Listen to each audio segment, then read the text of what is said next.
इस वक्त हम लोग मौजूद है कोलकाता प्रेस क्लब में। नवीन, प्रेस क्लब का पिक्चर थोड़ा दिखा दीजिए आप। प्रेस क्लब के अंदर 3 बजे से सीजेपी का जो प्रोटेस्ट वो होने वाला था, बट प्रेस क्लब अथॉरिटी से ये बोला गया कि लाइट का कनेक्शन नहीं है, इलेक्ट्रिक का कनेक्शन नहीं है, इसलिए प्रेस कॉन्फ्रेंस नहीं हो सकता। तो आशुतोष शंकर जो कोलकाता में आया, सीजेपी का फाउंडर है, उन्होंने भी वो बताया, को कन्वेनर है उन्होंने जो बताया कि जो भी हॉल था पश्चिम बंगाल में 6 या 7 जो हॉल था पूरा कैंसिल किया गया।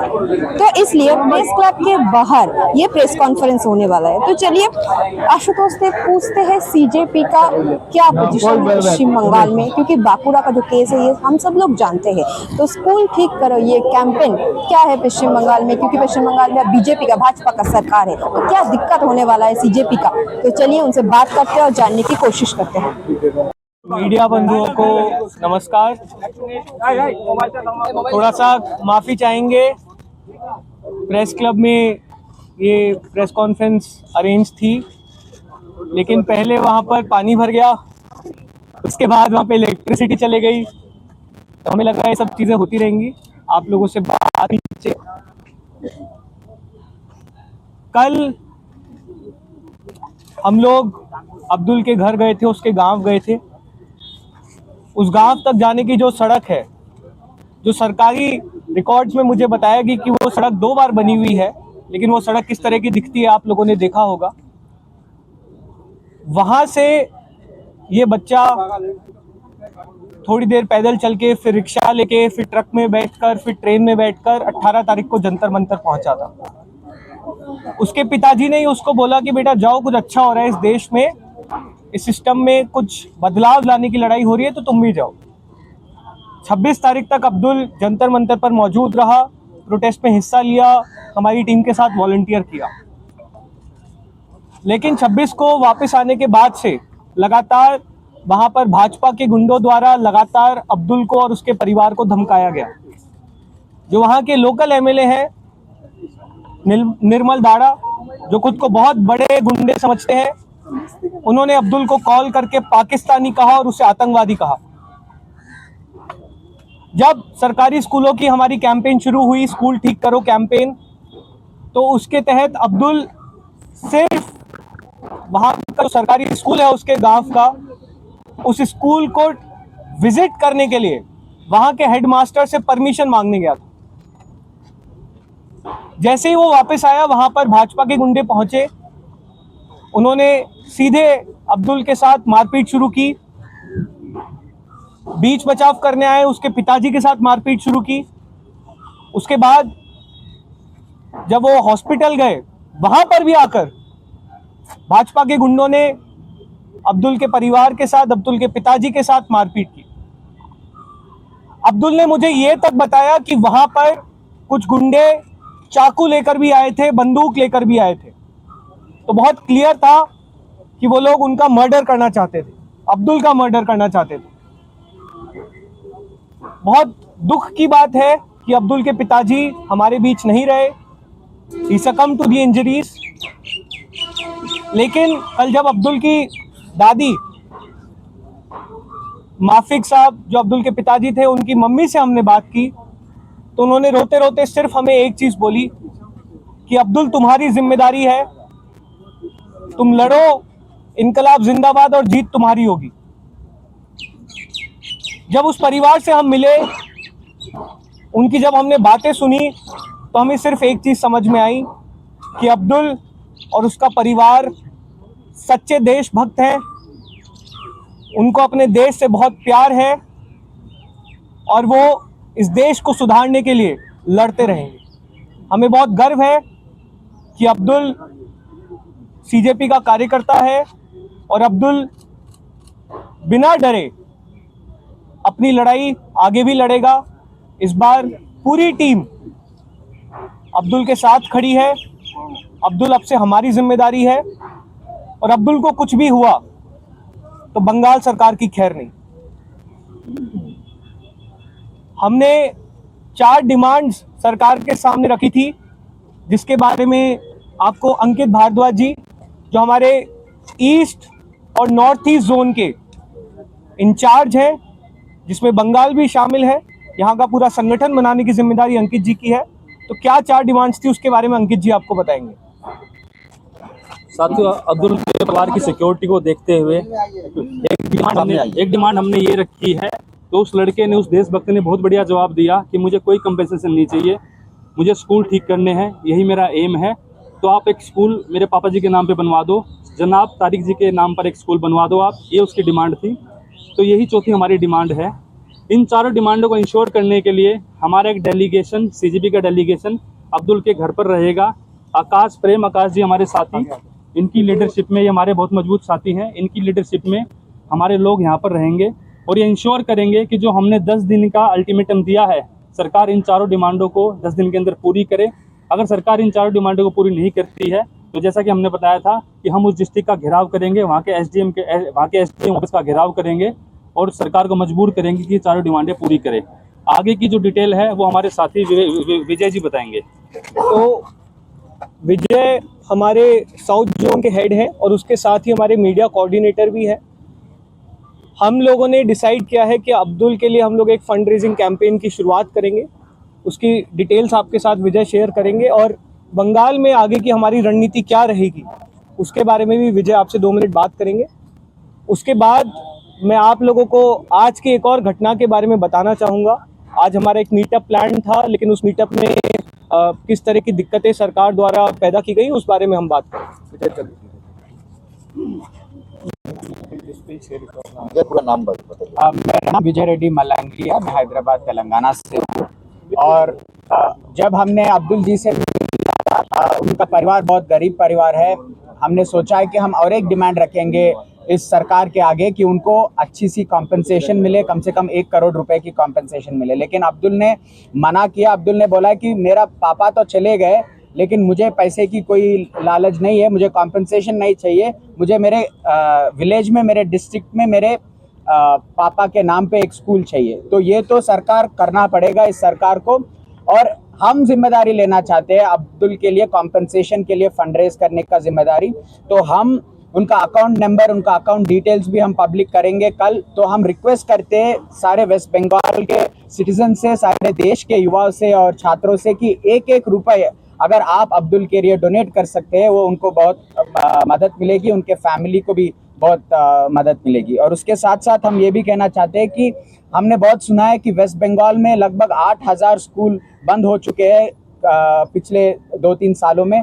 तो हम रिक्वेस्ट करते हैं गवर्नमेंट से कि आप लोग, जो कोई नौजवान अगर वो स्कूल के बारे में, वो शिक्षा के बारे में आपके स्कूल के दरवाजे को खटखटाएगा, उसकी मौत नहीं होनी चाहिए, उसके ऊपर हमला नहीं होनी चाहिए।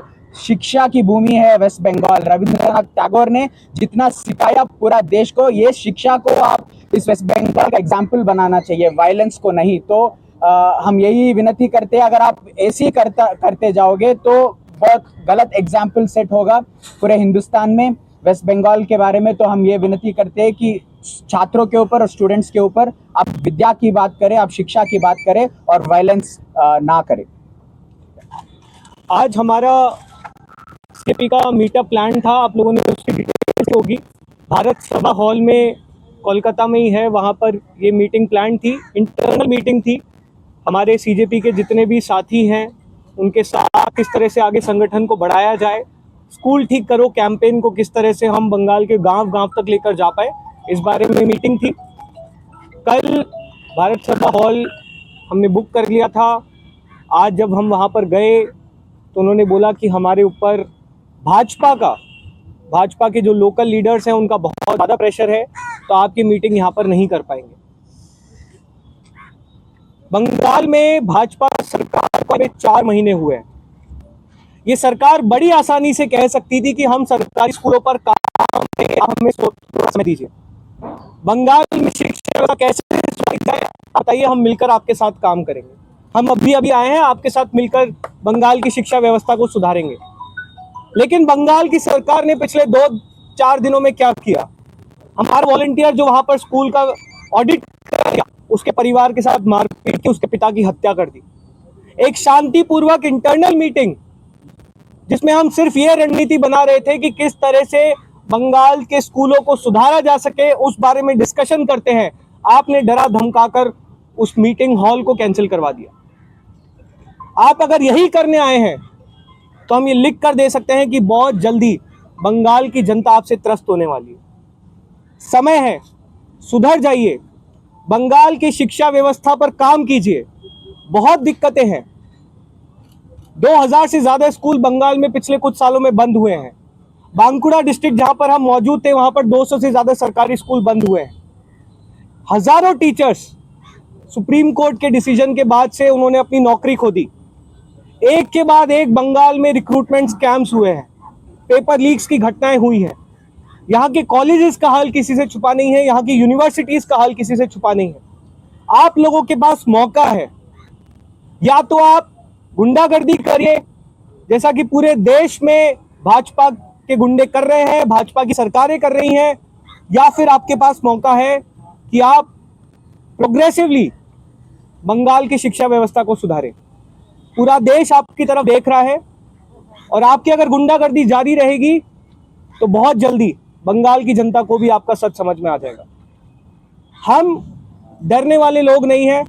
आपको जितनी हिंसा फैलानी है, जितनी मारपीट करनी है, जितने लोगों को अरेस्ट करना है आप कर लीजिए। बंगाल की और पूरे देश की सुधार करें। किसी के कुछ सवाल है तो हमने से एक सवाल है, देखिए आप जैसे स्कूल और एजुकेशन की बात कर रहे हैं, बंगाल में बहुत सालों से कॉलेज और यूनिवर्सिटी में चुनाव जो है, छात्र संगठन और उसके चुनाव बिल्कुल ठप पड़ा हुआ है। हो सकता है आने वाले दिनों में होने की गुंजाइश। क्या उस चुनाव में आपकी पार्टी या फिर आपकी कोई भागीदारी रहेगी, या फिर मेनस्ट्रीम स्टूडेंट ऑर्गेनाइजेशन से उनके साथ आप सपोर्ट एक्सटेंड करेंगे? ऐसा कुछ छात्र संघ चुनाव बहुत बड़ी दिक्कत है। मैं राजस्थान से आता हूँ, राजस्थान में ही बहुत सालों से छात्र संघ चुनाव नहीं हुए हैं और ये किसी एक पॉलिटिकल पार्टी का मुद्दा नहीं है, ये हमारे पूरे देश में छात्रों का मुद्दा है। कोई भी पॉलिटिकल पार्टी अगर डेमोक्रेसी में बिलीव करती है तो वो तुरंत अपने राज्य में छात्र संघ चुनाव की बहाली करे। जहाँ तक कॉकरोच जनता पार्टी का सवाल है, हम लोगों ने बहुत कॉन्शियसली, बहुत डिटेल डेलिब्रेशन के बाद ये निर्णय लिया था कि हम लोग एक पॉलिटिकल प्रेशर ग्रुप की तरह काम करेंगे। हम लगातार युवाओं के मुद्दे उठाते रहेंगे, चाहे वो स्कूल्स की बात हो, चाहे कॉलेजेस की बात हो, चाहे यूनिवर्सिटीज़ की बात हो। एक्टिव पॉलिटिक्स करने के लिए बहुत लोग हैं। हमारी जिम्मेदारी है उन सभी लोगों को अकाउंटेबल बनाना और वो हम पूरी जिम्मेदारी के साथ करेंगे।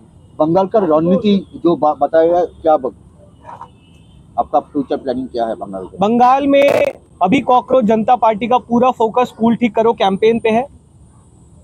जब जंतर मंतर पर प्रोटेस्ट हो रहा था तो बहुत सैकड़ों हजारों की संख्या में बंगाल से लोग दिल्ली आए थे।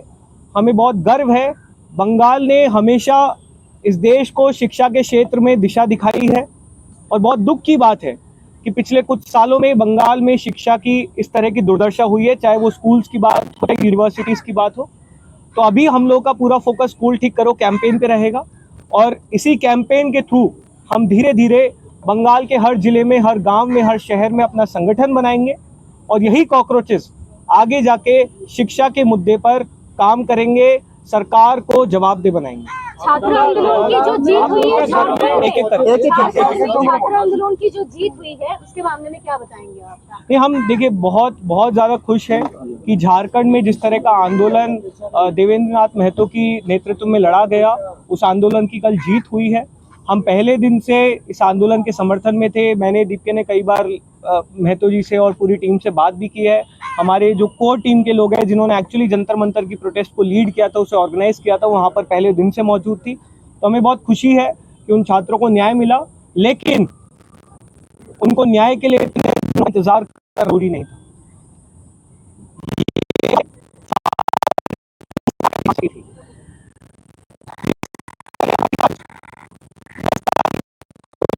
नहीं थी जिस तरह धक्का मुक्की तो हम देश की तमाम से, तमाम राजनीतिक पार्टियों से देश को हल्के मांगे हैं, सालों का दर्द है, सालों के मुद्दे हैं, लेकिन अब आप इन मुद्दों से भाग नहीं सकते। आपको इन मुद्दों का हल निकालना ही होगा। बंगाल में आप जो कैंपेन कर रहे हैं, जो अब्दुल के घर में जैसे आप लोग पहुंचे, उस टाइम आप लोग 8 अरेस्ट हुआ है, तो उसके बाद स्थानीय प्रशासन से कोई मदद मिला? कोई वहाँ पे लोकल पुलिस को चेकिंग किया है? वेस्ट बंगाल वेस्ट बंगाल पुलिस से कोई किया है कि जो भी क्योंकि ये वायरल हो गया है, उसके बाद भी कोई नहीं तो पोस्टमार्टम की रिपोर्ट आप रिलीज कीजिए। आपने अब्दुल का मेडिकल क्यों नहीं कराया? आप तक अपने आप आज अभी तक आपने पोस्टमार्टम की रिपोर्ट क्यों नहीं रिलीज की? ये तो हियरसे वाली बात हो गई कि वो ये कह रहे हैं, हम ये कह रहे हैं। आप फैक्ट्स पे बात करिए ना, फैक्ट्स क्या कहते हैं। अब्दुल ने एक चीज बताई, अब्दुल बहुत क्लियरली ये चीज कह रहा है कि अस्पताल में भाजपा के गुंडों ने उस पर हमला किया, बहुत सारे वीडियोज है उसके घर पर रिजॉल्ट। अगर आप कह रहे हैं कि नहीं ये तो नॉर्मल सी घटना थी, तो आप फैक्ट्स बताइए। आप सोशल मीडिया पे किस तरह के ट्वीट कर रहे हैं और अपने आप को बहुत वो बता रहे हैं। आपकी खुद की पुलिस वहां पर गुंडों को संरक्षण दे रही थी। आप इंदस पुलिस स्टेशन के जितने भी लोग हैं, आप उनकी पूरी जांच कराइए इंडिपेंडेंट अथॉरिटी से और पूरा सच देश के सामने आने दीजिए। आप ट्विटरबाजी से ऊपर उठिए, आप जमीनी हकीकत इस देश के लोगों को बताइए। और अगर आपको लग रहा है कि आप गुंडागर्दी कर सकते हैं, तो आपने अभी तक बंगाल के कॉकरोचेस को देखा नहीं। आशुतोष, कल जब आप बांकुड़ा पहुंचे थे तो वहाँ लेफ्ट के कुछ स्टूडेंट लीडर्स भी थे, स्वरूप थे, तो क्या आगे चल के यहाँ कई सारे विरोधी जो दल है वो आपके पक्ष में बात कर रहे हैं, तो क्या यहाँ पर आपका जो आगे चलना होगा अगर आपको? सर हमारा एक एजेंडा था। जंतर मंतर पर जब हम प्रोटेस्ट के लिए बैठे थे तो हम सरकार से जवाबदेही मांगने के लिए बैठे थे, हम धर्मेंद्र प्रधान के इस्तीफे के लिए बैठे थे। आज हमारा एक क्लियर एजेंडा है कि हमें इस देश के सरकारी स्कूल फिक्स करने हैं। जितने भी लोग, चाहे वो किसी भी पॉलिटिकल एफिलिएशन से हो, चाहे वो किसी भी पॉलिटिकल पार्टी से हो, चाहे वो भाजपा से ही क्यों ना हो, अगर वो सरकारी स्कूल को फिक्स करना चाहते हैं, अगर वो हमारी मुहिम के साथ जुड़ना चाहते हैं, तो उनका स्वागत है। उनसे सिर्फ एक निवेदन है कि इस देश के नागरिक के तौर पर इस मुहिम के साथ जुड़िए। पॉलिटिक्स करने के लिए जीवन में बहुत समय है, आप अपनी पॉलिटिक्स कर सकते हैं, लेकिन आज हमें जरूरत है कि एक देश के नागरिक के तौर पर हम सरकारी स्कूलों की बात करें और जो भी इस चीज से अलाइंड है उन सभी लोगों का हम स्वागत करते हैं।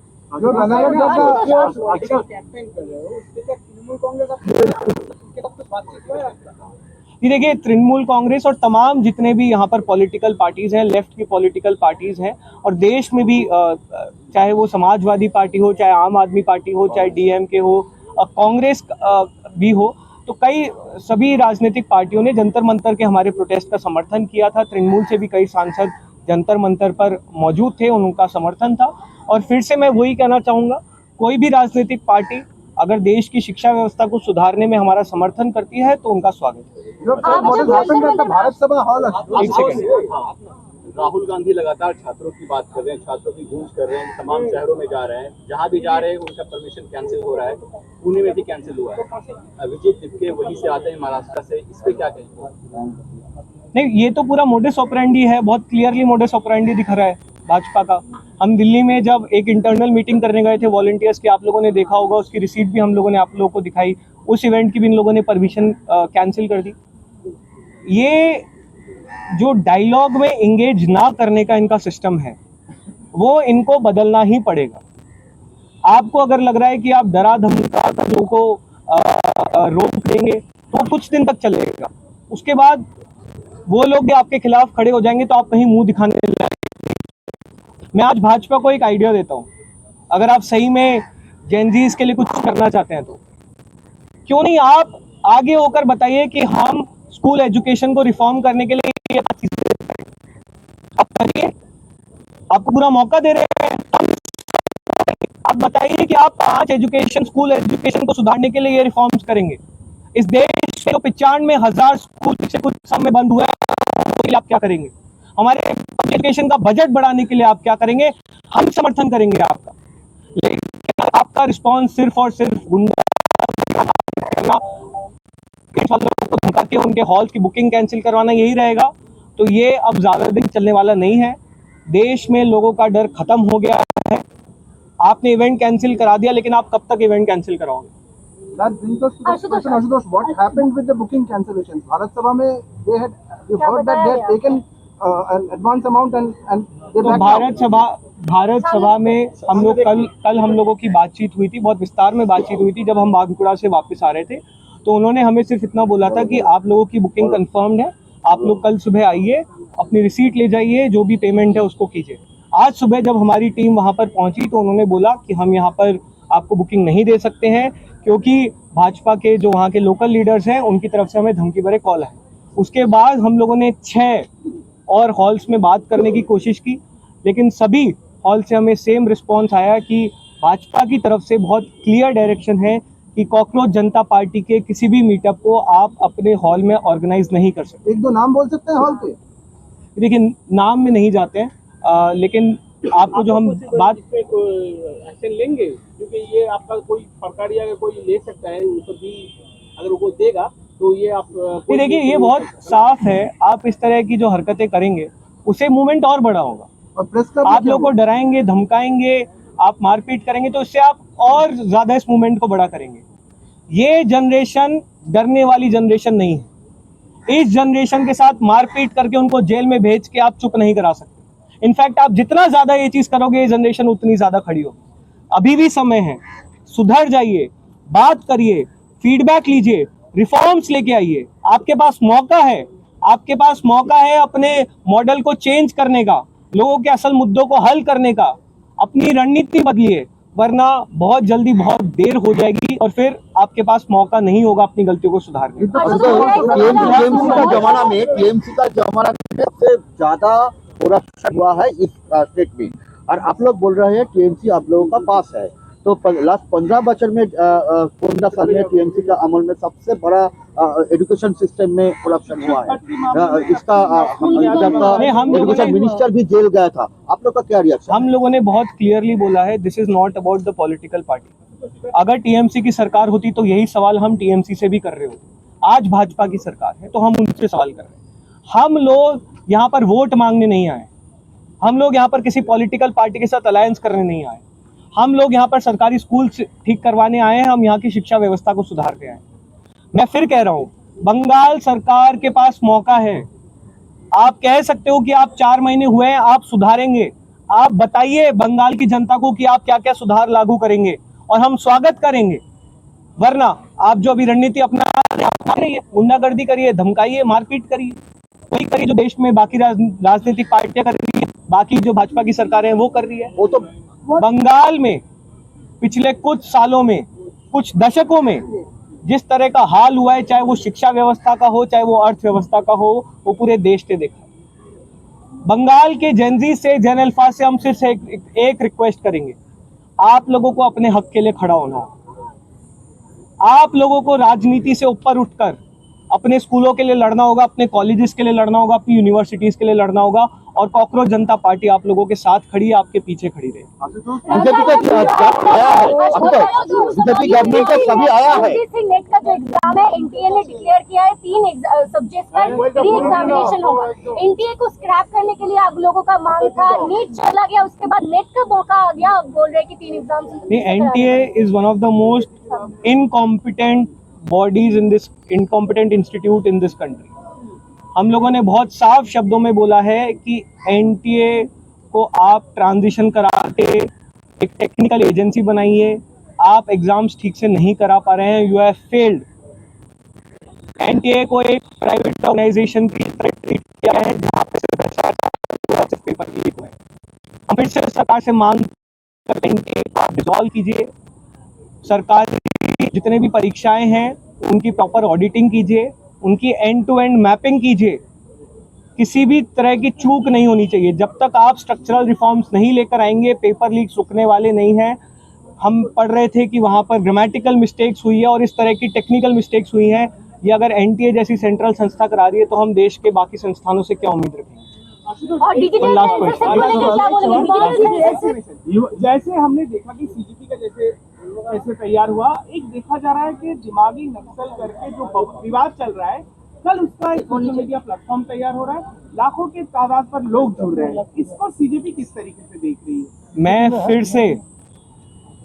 फिर से भाजपा से एक ही रिक्वेस्ट करूंगा, आपका जो 15 साल का प्लेबुक है जिसमें आप सबसे पहले लोगों को पाकिस्तानी बताते हैं, एंटी नेशनल बताते हैं, पहले अर्बन नक्सल बोलते थे, अब दिमागी नक्सल बोलने लग गए। चलिए कम से कम ये तो मान रहे हैं कि लोगों में दिमाग है।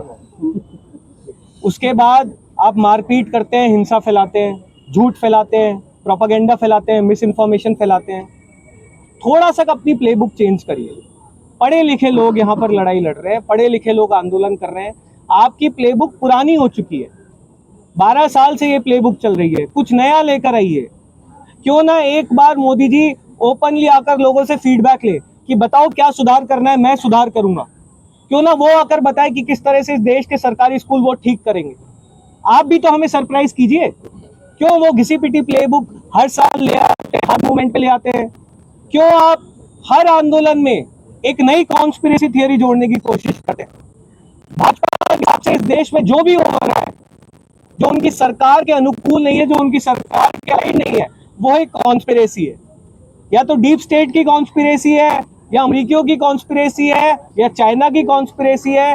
अरे भाई, क्या इस देश में भाजपा के आईटी सेल के अलावा सब कॉन्स्पिरेसी कर रहे हैं? क्या 2014 से पहले ये देश नहीं चल रहा था? तो थोड़ी सी अपनी प्लेबुक बदलिए, लोगों से संवाद करिए। जेन्युइन इश्यूज हैं, जेन्युइन मुद्दे हैं। हम आपसे वोट नहीं मांग रहे हैं, हम मुद्दों की लड़ाई लड़ रहे हैं। साथ दीजिए वरना बहुत देर हो जाएगी। Thank you so much. Thank you.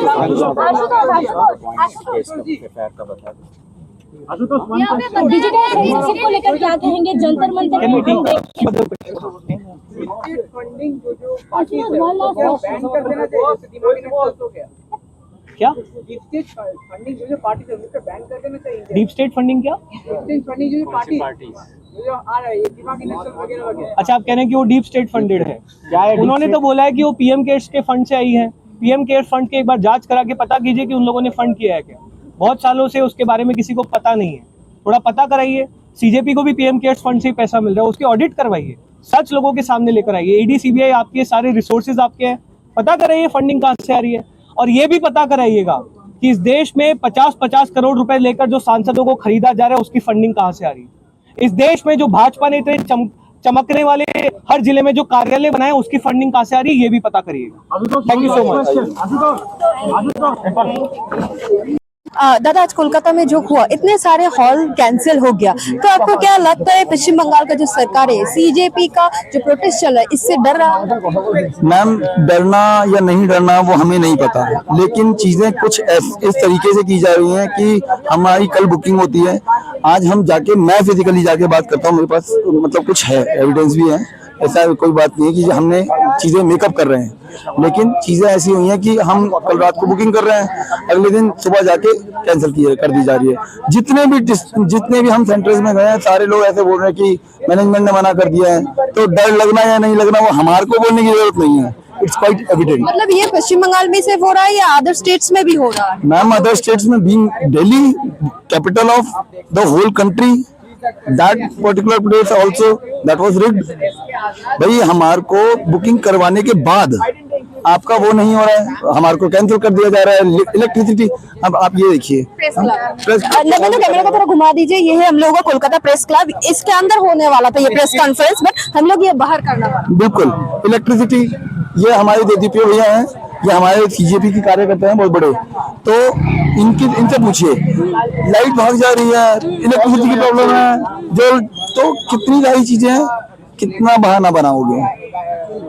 सच बोल, 5 बजे से तो आप लोग का एक मीटअप भी था, वो भी कैंसिल हो गया। मैम, वही तो कैंसिल हुआ है। जितनी भी हम सेंटर्स में घूमे हैं, हर जगह जाके कैंसिलेशन हो जा रही है बुकिंग की, तो सारी चीजें वही हैं। क्या क्या है, हम एक पॉजिटिव तरीके से जा रहे हैं, हम वहाँ हल्ला मचाने नहीं जा रहे, हम वहाँ लड़ाई झगड़ा करने नहीं जा रहे। तो क्यों इतना डर, क्यों?